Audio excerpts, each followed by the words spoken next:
Hello guys, দেখো আমি রান্না করছি। আমার অলরেডি ভাত হয়ে গেছে আর এদিকে ডিমের ঝোল করছি।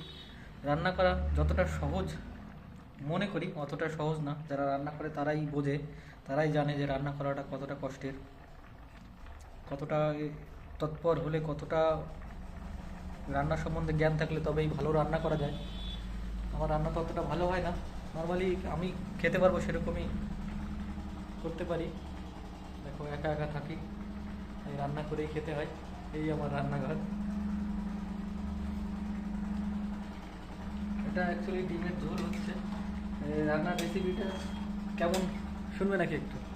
ডিম সিদ্ধ করেছি, সিদ্ধ করে ভাজতে হয়, কিন্তু ভাজিনি, একা খাবো, যেমন হলেই হবে।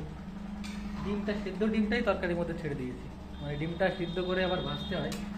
আমি অবশ্য ওটা আবার ভাজিনি, তাই দেখো ডিমটা কেমন ভেঙে ভেঙে গেছে।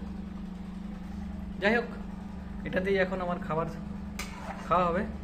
তো দেখি কেমন লাগে, খাওয়ার পরে তোমাদেরকে জানাবো আমার রান্নাটা কেমন হয়েছে। Tata, bye bye.